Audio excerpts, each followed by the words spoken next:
아담의 갈비뼈 아니면 아담의 갈비대 이런 제목으로 말씀을 해볼까 합니다. 오늘 아담의 갈비대는 첼라예요. 첼라는 차대 라메드 아인이에요.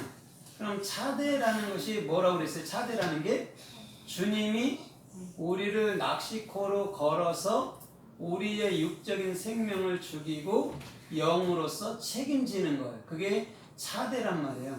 그 다음에 오늘 그 낚싯바늘에 걸린 자, 주님 안으로 들어간 자는 반드시 뭐를 해요? 진리를 익혀요. 그죠? 진리를 익혀서 뭐가 되는 거예요? 직분자가 되고 선생이 되는 거예요. 그 다음에 아인이라는 그 예수와께 대답을 받아서 이제는 그 마음 안에 그 주신 말로 사는 거예요. 그게 갈비뼈란 말입니다. 그러면 오늘 갈비뼈가 뭐를 의미할까? 갈비뼈는 뭐냐면 십자가를 얘기를 해요. 왜냐면 1차적으로 아담이 깊이 잠들었다 했잖아요. 그죠? 깊이 잠들었다는 건 죽었다는 거예요. 그러면 아담을 십자가에 죽이고 그 갈빗대를 취해서 사람을 만든단 말이에요.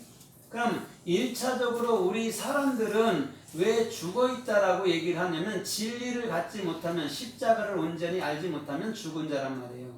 그래서 그 예수님의 갈비뼈를 십자가로 세우는 거예요. 그 다음에 사람을 그 갈비뼈로 어떻게 해요? 십자가로 다시금 만들어내는 거예요. 그게 첼라라는 의미란 말이에요. 그럼 오늘 이 갈비뼈는 주님의 십자가인 줄 믿습니다. 주님의 십자가는 그러면 곧 뭐라고 얘기했어요? 주님의 십자가는 곧 창세기 2장 7절로 10절까지 보면 생명나무다라고 얘기하는 거예요. 그러면 생명나무가 어떻게 세워지냐면 근본적인 예수와 근본적인 나의 육의 생각이 죽으면 영의 생각인 영의 생명나무가 세워지는 거예요. 그래서 십자가는 나무를 잘라서 예수를 그곳에다 다는 거예요. 그럼 예수가 달렸는데 예수가 그 십자가와 연합이 됐을 때 이미 예수도 죽은 거잖아요. 그죠? 그러고 뭘로 부활돼요? 생명나무로 부활되는 거예요. 그래서 이 십자가라는 첼라부는 뒤에 베이트가 있는 거예요. 그러면 마음 안에 뭐가 세워져야 되는 거죠? 십자가가 세워져야 되는 거예요. 그걸 마음 안으로 갖는 것이 십자가라는 의미, 그게 첼라부란 말이에요. 그래서 지금 창세기 2장 21절에 하나님은 아담을 잠들게 죽여놓고 거기서 갈빗대를 취해서 우리 성도를 만들어낸 거예요. 그러면 십자가에서 예수님이 죽고 영을 만들듯이 십자가상에서 우리 교회라는 우리 사람들을 만든 거예요. 그래서 십자가에서는 그 옆구리에서 물과 피가 다 쏟아진 거예요. 그것도 꼭 옆구리잖아요. 옆구리는 갈비뼈 밑을 얘기하잖아요. 그죠? 거기서 물과 피가 나왔다는 거예요. 그럼 뼈로 사람을 만들고 또 그곳에서 물과 피를 쏟았다는 거예요. 그럼 물과 피는 예수 그리스도라는 온전한 진리가 우리 마음속으로 흘러들어온다 얘기했잖아요. 그래서 오늘 이 첼라라는 갈비뼈로 저와 여러분들을 만든 거예요. 자 보세요. 사람 몸 안에 뼈가 없다면 어떻게 될까요? 예? 뼈가 없다면 살지도 못하고 구실도 못하겠죠. 그렇죠? 그런데 오늘 사람 안에 뼈가 세워지면 사람 구실을 하는 거예요. 그러면 뭐가 되는 거죠? 뼈대 있는 집안이 되는 거죠. 그게 사람인 거예요.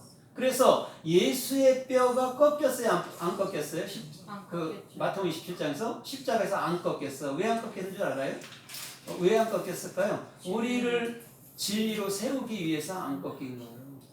그럼 뼈라는 것은 분명히 십자가였고 그 십자가는 분명히 우리 마음속에 영원한 생명나무이신 예수 그리스도라는 그분이었다라고 존재를 말하고 있는 거예요.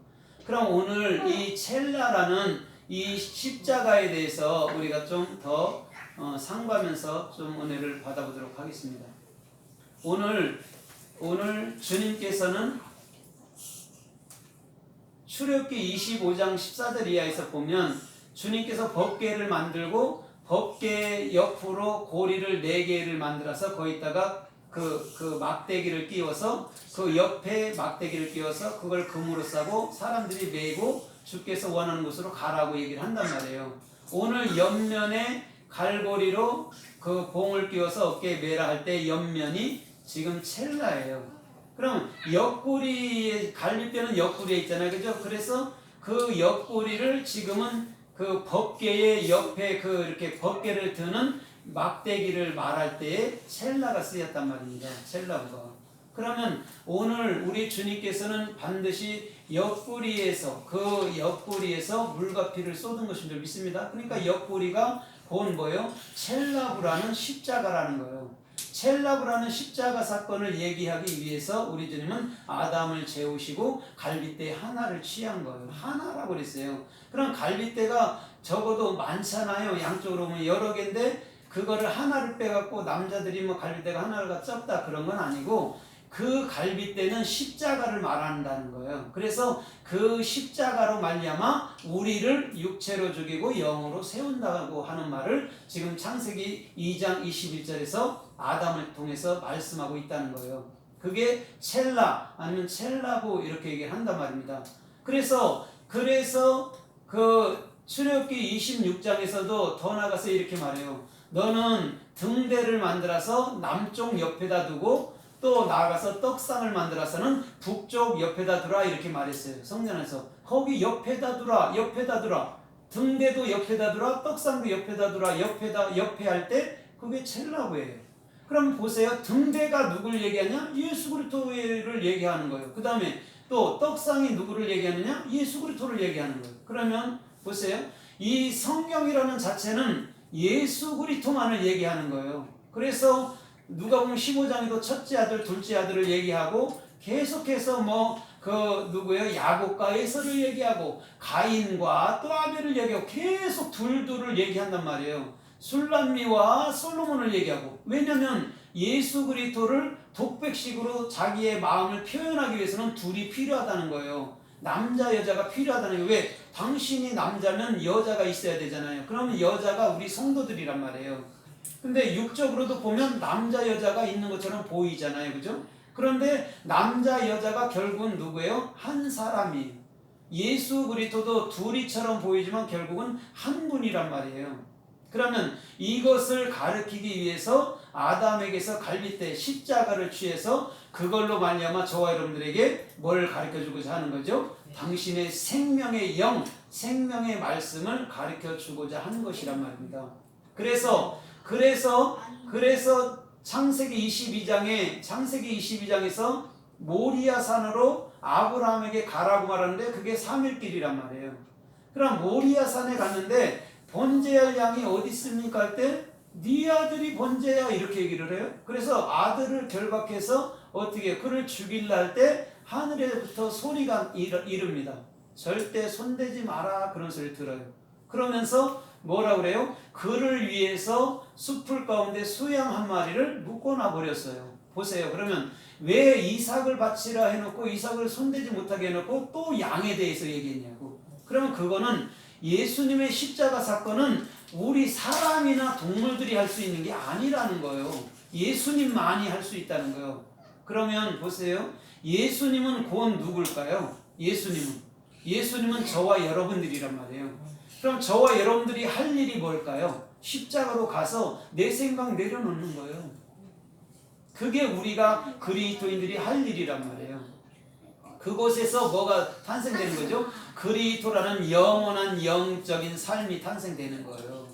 그래서 이삭도 아니고 그 수양도 아니고 오직 예수 그리스도께서 그 네 독자 외아들이라는 이삭처럼 예수 그리스도께서 너로 죽을 거야. 그러면 온 인류는 다 십자가를 지는 거야 라고 얘기를 하고 있는 거예요. 그것을 놓쳐버리면 우리는 모든 신앙생활이 어그러져 버려요. 그래서 출애굽기 15장에서도 보면 출애굽기 15장 후반부에서도 보면 마라가니까 물이 있어서 먹을 수가 없었어요. 그때 주님이 한 나무를 지시합니다. 그 나무를 잘라다가 물에 던졌더니 물이 단물이 되어버렸어요. 그럼 보세요. 왜 물이 단물이 됐을까요? 왜 물이라는 건 진리인데. 그러면 그 진리는 누구냐면 오늘 저와 여러분들을 위해서 살아주시는 또 죽어주시는 그 생명나무 십자가 나무를 얘기해 주는 거예요. 그래서 십자가 나무가 없이는 어떤 진리도 흘러갈 수 없고, 십자가 나무가 없으면은 우리가 말하는 모든 말들이 비진리가 되는 거예요. 그러면 십자가를 철저하게 경험하고 하나님 말씀을 우리가 철저하게 알아먹었을 때 우리가 생명 과일의 말을 할 수 있다는 거예요. 그러면 출애굽기 15장에서 하나님께서는 그 얘기를 들려주고자 한 거예요. 그냥 먹는 물이 달아질 거야 던져봐 이런 얘기가 아니란 말이에요. 다 예수 그리스도이면서 진리는 나로 말미암아 흘러가야 돼. 니들이 아무리 연구하고 아무리 암기해도 그것은 하나님의 뜻을 너희가 알 수 있는 게 아니야 라고 얘기한단 말이에요. 그래서 우리 주님께서는 그 에스더서 9장에서도 이렇게 말하잖아요. 하만이가 모르드게를 다루려고 죽이려고 자기네 집에 장대를 세웠어요. 장대를 세웠는데 장대가 크기가 얼마냐면 50규빗이에요. 그럼 보세요. 50규빗인데 그 50규빗에 누가 달리냐면 하만이가 달려요. 하만이가 달린단 말이에요. 그럼 하만이는 뭘 갖고 있냐면 헤트를 갖고 있단 말이에요. 헤트는 영이기도 하고 뭐라고 그래요? 지혜이기도 해요. 그럼 지혜의 영은 주님밖에 없어요. 그러면 주님이 당신이 세운 그 십자가에서 당신이 십자가에 달려 돌아가는 거예요. 누가 죽일 수 있는 게 아니에요. 그러면 보세요. 그게 50규빗이란 말이에요. 50규빗은 뭐예요? 50은 오순절에 성령이 임하잖아요. 50일째 되는 날. 그 얘기를 상징하는 거예요. 내가 죽을게. 내가 이 장대에서 십자가에 죽을게. 그러면 너희에게 내가 참영, 생명나무로 들어갈 거야를 얘기해 주는 거예요. 그러면 우리 보세요. 우리가 일반적으로 성경을 할 때 우리는 선악과 그거 먹으면 죽어 이렇게 알잖아요. 그죠? 그런데 하나님은 뭐라고 얘기를 해요? 나아시를 통해서 그거 먹어 이렇게 얘기한단 말이에요. 그럼 눈이 밝아지면 이 주님이 내 안으로 들어오는 거였구나. 이 바깥에 보이는 이 생명과일이 과일이 아니었구나를 알아야 되는 거예요. 생명과일은 생명나무는 내 마음 안에 세워져야 돼요. 에덴 동산 바깥에 보이는 것처럼 생명나무가 세워지면 안 된단 말이에요. 내 안에 세워져야지. 그래서 먹어. 선악과를 먹어.